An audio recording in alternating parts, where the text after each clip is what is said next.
But I did obey the Lord, Saul answered. And I went on the mission the Lord gave me. And I brought back Agag, king of Amalek, and I completely destroyed the Amalekites. The troops took the sheep and the cattle from the plunder, and the best of what was set apart for destruction, to sacrifice to the Lord your God at Gilgal. And then Samuel says, does the Lord take pleasure in burnt offerings and sacrifices as much as in obeying the Lord? Look, to obey is better than sacrifice. To pay attention is better than the fat of rams. For rebellion is like the sin of divination, and defiance is like wickedness and idolatry. And because you have rejected the word of the Lord, he has rejected you as king. You may be seated. My God. Amen. Amen. And we're talking about the witchcraft of rebellion. So when we look up rebellion, it means defiant, resistant to established authority, disloyalty, insurrection, quarrelsome, rival, troublemaking, hostile, belligerent. And rebellion is not only something that is seen outwardly, but it's a kickback in the heart even against God. It can be inward or against your set authority. It's not something that has to be visible in action, but it can be a mindset or a perception of heart. Stubbornness means a fixed and set purpose, opinion, a refusal to change, difficult to manage, hard, tough, difficult to shape and work. So it's bad to be just rebellious, but now to be rebellious and stubborn. And we see Saul here was both rebellious and stubborn. And now he moved into a place where he was out of the will of God. And you have to understand that rebellion will cost you to be rejected by God. And it will cost you the anointing that is on your life. Saul went and did what he thought that he should give unto God. When God gives you a directive, you don't move past what he told you to do. You don't say, okay, I'm going to add a little sprinkling on top. He didn't ask for all of that. You don't add to, it talks about in Revelation, don't add to and don't take away from the word. You say it and you do exactly what God told you to do, or you're moving in a witchcraft spirit. A witch is not the ones that's riding on the brooms, the ones that we're expecting, the ones that's burning the candle. They've moved on to another level of witchcraft, but it started with rebellion in the heart. My God. Looking at verse 24. It said, Saul answered Samuel, I have sinned, and I have transgressed the Lord's command and your words, because I was afraid of the people, and I obeyed them. Now, you cannot move and put anything greater than the commandment of whatever it is that God gave you, because now you're moving. It talks about defiance being a form of idolatry. Now, if you can put people's opinions above what God told you to do, you're moving in a form of idolatry, and you're no longer moving by the Spirit of God. You're moving in a witchcraft spirit, because now you're allowing yourself to be manipulated by the opinions of other people. That's it right there. He moved with a stubborn heart, and he claimed with his mouth. It said, I have sinned and I have transgressed the Lord's command and your words. He didn't really mean it when he said it. No, he didn't. And that's the thing with rebellion. You can see a rebellious person and they can be like, oh, well, I'm sorry. But they didn't really mean it. It was because they got confronted. And Saul got confronted by Samuel. And he was just like, yeah, I've transgressed against the Lord. No. It's an example, like if people apologize to you, if I do something to you and I just say sorry just to shut you up, that is not a true repentance, and that's not a true turnaround. You still have a heart of rebellion because you didn't see anything wrong with what you did. It's a spirit of manipulation in a form, because it's like, okay, well, I'm going to just shut you up, so I'm going to just apologize. And that's rebellion. That's a stubborn heart. Because when you get to a place where God really touches you, something about you is going to change. You're not going to keep the same way. And God cannot be manipulated. People may be able to be manipulated, but God cannot. He sees the heart. And that was the reason why Saul ended up getting rejected. And you have to be careful of the spirit of rebellion, because it will cause you to be rejected by God. And he still held the place as king, but he already got replaced. And we never want to be in a place where we think we're okay with God. And God was like, all right, well, I'm not going to mess with you. You've already been replaced. I've sent in the replacement. Let's look at 1 Samuel 16, 14 and 15.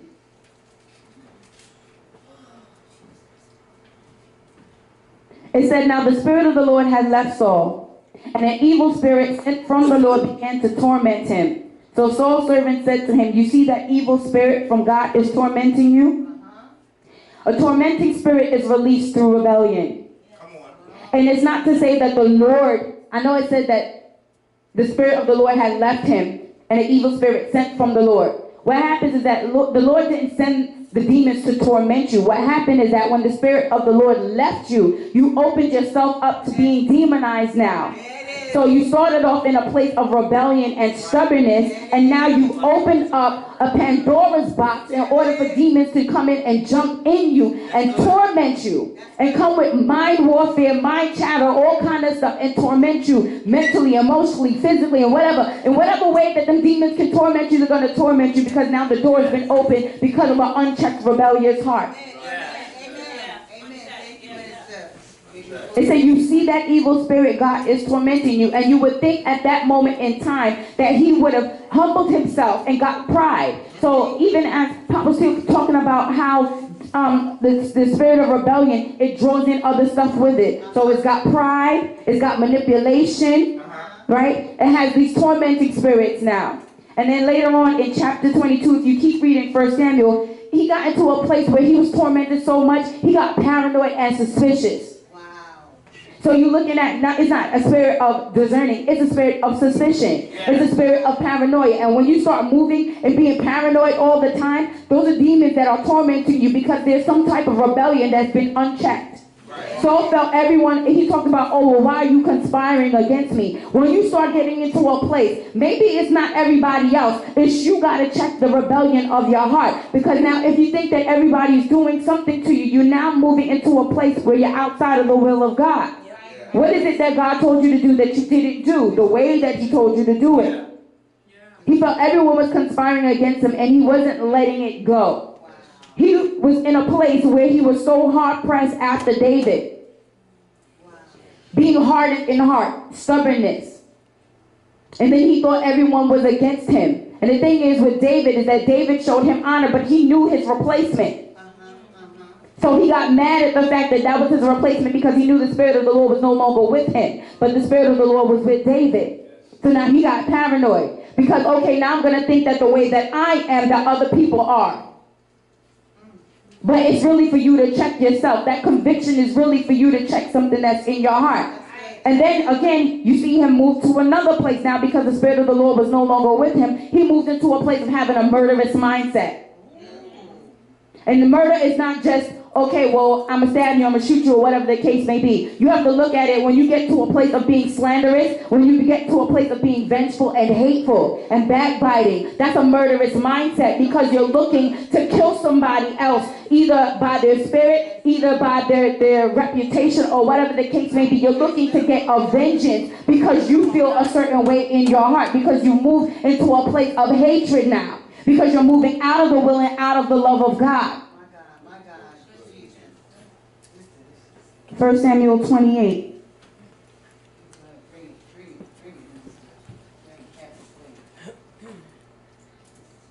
Seven to 8. It says, Saul then said to his servants, find me a woman who is a medium so I can go and consult her. And his servants replied, there is a woman at Endor who is a medium. And Saul disguised himself by putting on different clothes and set out with 2 of his men. And they came to the woman at night, and Saul said, consult a spirit for me and bring up for me the one that I tell you. So again, now you see him operating in different spirits. You see him now come into a place, well, manipulating, because he's like, okay, well, it's bad enough that I'm not seeking the Lord no more because the Lord's not talking to me, and you would think I will humble my heart in order so I can hear the Lord. But no, now I'm going to go and try to go in an illegal manner to go and try and find out information. I'm going to go ahead and go to this witch because now you're just already in a rebellious place. Yeah. So rebellion doesn't start at the burning of the candles. Rebellion starts. That's right. It starts with what you have done. It starts with that stubbornness, that kickback against God. Yeah. You open the floodgates now. So now he moved to this witch, and he's like, oh, bring up the one that I tell you. So even then, you still trying to you manipulating a witch. So both you and her were in rebellion, and you trying to use the spirit of manipulation to go and try to tell her, okay, well, I want illegal information. I want you to tell me what I want you to tell me. That's good. That's good. So you got to understand the craziness of it. Crazy. Right. That's a good word, craziness. Yeah.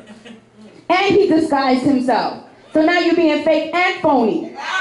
Because then he was no longer Saul. He tried to disguise himself as somebody else. And you have to understand the pitfall of rebellion and stubbornness, that it will push you into a place of being something that you are not. Or trying to pretend to be something that you are not. It's gotta be checked in all of our hearts. And even down from youth. Because you see it. When you're trying to fit in, you're trying to be something that you are not. And usually as kids, when we trying to fit in with the crowd, you're not fitting in with the good crowd. You're trying to fit in with the rebellious crowd. Because I want to be bad. I want to be this. I want to be that. I don't want to be seen as a nerd, so I'm going to try and fit in with the cool kids. And the cool kids is out there doing what? And you got to look at it in that aspect. You're not meant to fit in with the world. Let's take it to adulthood now. We're not meant to fit in with the world, to compromise with the world. What they doing, we're not meant to do. We're called to be different. So whatever it is that God tells us to do, we have to walk in obedience unto the Lord. Rebellion and stubbornness will push you into witchcraft. You got to be able to seek God's will, seek God's timing, and seek God's purpose. Again, it comes back to your intent of heart. What is the intention of what you're doing and why? That's the biggest thing, because God looks at the heart. Why are you doing what you're doing? What is the spirit that is behind it? Now you see that Saul moved into a reversal of the prophetic. Because instead of seeking God, he went after the medium. He tried to go to a familiar spirit in an illegal realm. So now you no longer worshiping God. Because in order for you to consult a medium and her dig up whoever she got to dig up, guess what? You're not worshiping God no more. You're now worshiping them demons. You're now in a satanic place.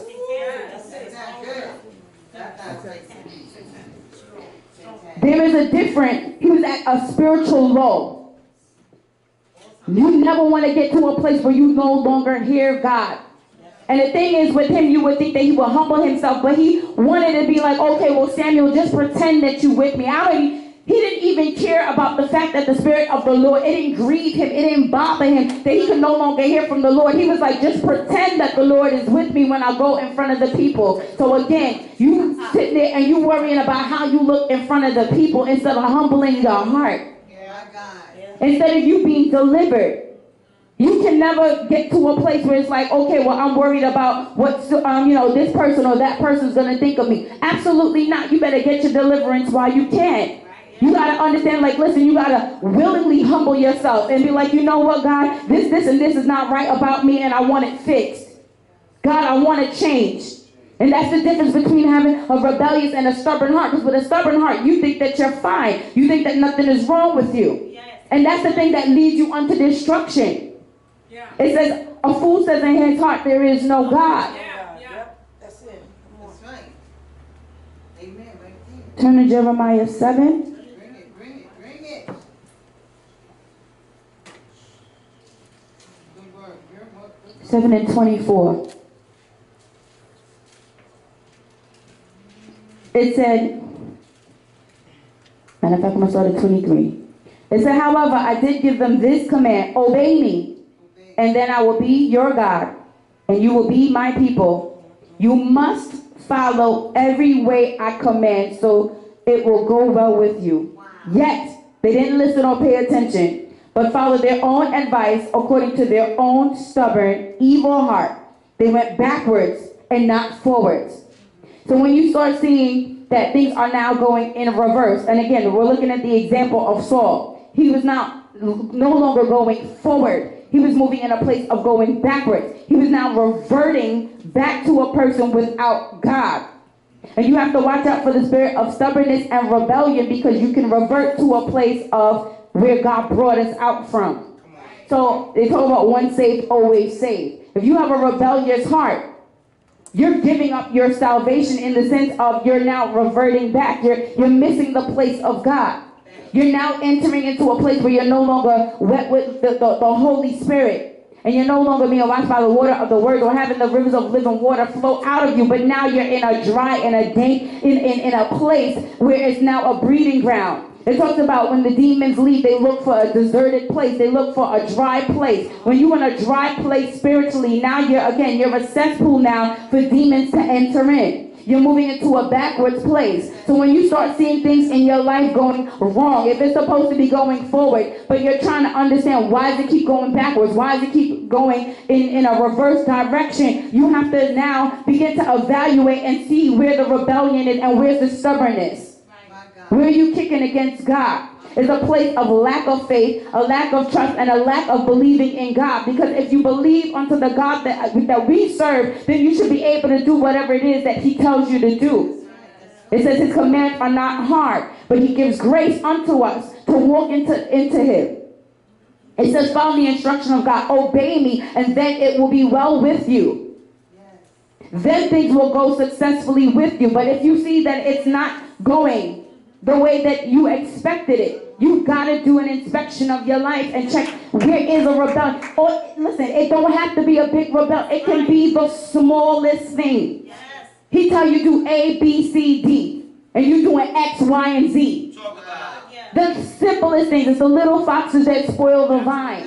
The little things that God tells you to do. Don't add your personal spin onto it and be like, oh, well, I'm trying to help the Lord out. God is all sufficient all by himself. He don't need no help. He don't need our help. Who are we? He is the one that is all powerful. He is the self-sustaining one. He is the one that created the heavens and earth. So how dare we come and be like, oh, well, God, I think that you need help. I know that you created me, but, you kind of made a mistake over here. So I'm going to go ahead and just help you out. No, you can't have that attitude or that mindset. Whatever God tells you to do, you do it. You got to humble yourself before the Lord. It says, and then I will be your God. When you have to be able to submit unto God. And rebellion is you bucking against submitting. You have to be able to come under. And you also have to be able and willing to submit unto the authority that he has placed over your life. Because if you can't listen to them, you can't listen to God. Because God appointed them over you. Amen. Come on now. Yeah. That's so good. So good. Isaiah 48. Oh, sorry, bro. Isaiah 48. Isaiah 48 and 4. Because I know that you are stubborn, and your neck is iron, and your forehead is bronze. Talk about it. You can't be hard-headed. And some of us spiritually, our forehead is like bronze. You will not change. You will not budge. You will not move. You can take a sledgehammer. You can take the hammer of Thor, and they will not change. You cannot be brick-headed when it comes to God. You got to be malleable in the hand of God. You can't have a hard heart before the Lord. You got to let him mold you and shape you. You got to be willing. Again, it talks about the submission of heart. The submission of heart, the willingness to change and say, you know what, God, you are right. You know more than I do. Let me yield unto you, come under you, and let you have your way inside of me. Give me a new heart and not a heart of stone, but give me a heart of flesh. Yes, yes. Because of a heart of stone, you're just going to do whatever you want to do. We're going to talk about Saul versus Saul. Into Acts 9.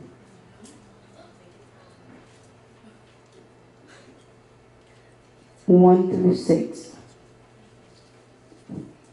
Meanwhile, Saul was still breathing threats and murder against the disciples of the Lord. So he was already moving in a place of rebellion. Because he thought, again, it comes back, he thought he was doing something for the Lord. And a lot of times you can be like, okay, well, I'm helping the Lord out and I'm doing something for the Lord. But if the Lord didn't tell you to do it, and if it's going against his word, guess what? That's rebellion. Breathing threats and murder. So he's murderous. And he's passionate about this. He's hard in this thing. You can't tell him what he was doing wasn't right. He was that convinced. And he was bucking against the authority of God. He went to the high priest and requested letters from him to the synagogues in Damascus, so that if he found any men or women who belonged to the way, he might bring them as prisoners to Jerusalem. You even look at that. Also, again, we coming back to the spirit of manipulation, because it was to the point now, like, he's like, okay, well, I'm going to go to the high priest. I want letters. How you going to go to the high priest to request letters to kill believers? The high priest. You go into the church now asking if it's okay to kill these people. Something's wrong.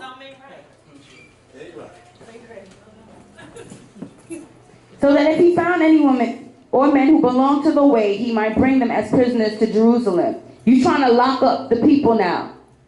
And you have to look at it in a sense of,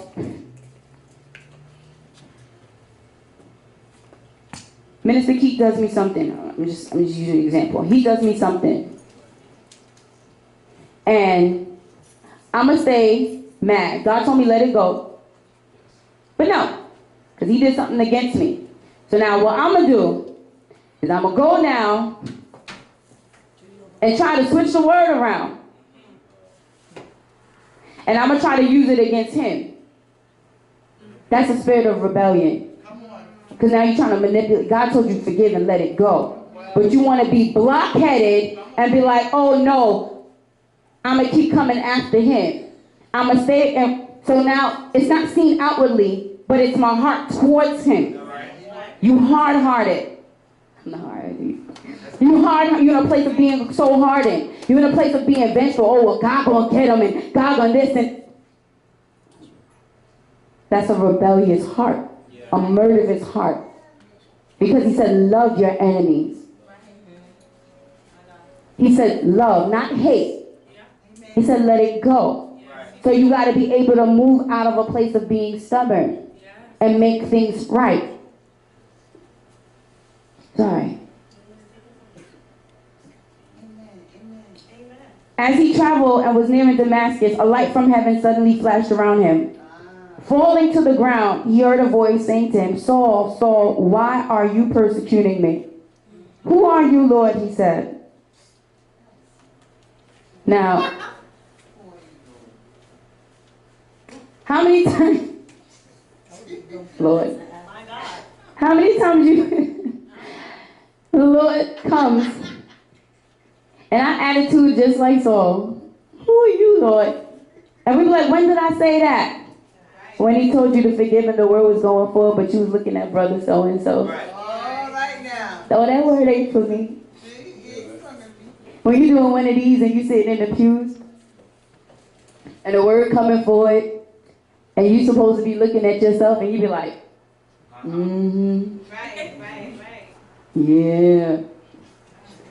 We all been guilty of that. That backbiting. That word is for sister so-and-so, for brother so-and-so. That's a rebellious heart. Because when we hear the word, it's supposed to check within us. And even myself. This word, I'm not speaking it at y'all. This word is for me too. Double-edged. This word is for me too. So our attitude in that sense goes, well, who are you, Lord? Because then you won't see the pride. You won't move from that spirit of pride to look within yourself, but you can look everywhere else. Rebellion will take you to a place of pride. And you understand that God resists those who are proud. Continuing in verse 5, it says, I am Jesus, the one who you are persecuting. But get up and go into the city, and you will be told what you must do. Now, the difference between Saul in the New Testament and Saul and Samuel was that the Saul that was in the New Testament, he transformed in God's presence. So at first he was like, well, who are you, Lord? But when he was in the face of God, there was a transformation that took place. And that's where it talks about repentance is a change of direction. So he went from breathing murderous threats, right? He changed direction now, because now I'm going to walk in the Lord. And I'm going to do whatever God tells me to do. So now the same person that was breathing murderous threats was now the one that was sent out to speak the word of God. And the Spirit of the Lord was obviously with him, because he became one of the greatest apostles. He went from Saul to Paul. But Saul and Samuel didn't have the same heart. And that's what it comes back to. God looking at the intent of your heart and what you say. That's right. The last thing that he said was, who are you, Lord? What Saul said to Samuel was like, oh yeah, I transgressed before the Lord, and I was trying to save the best. He was still trying to make an excuse. That's like giving an apology. Oh well, I'm sorry, but you made me do this. Yeah. But you got me angry.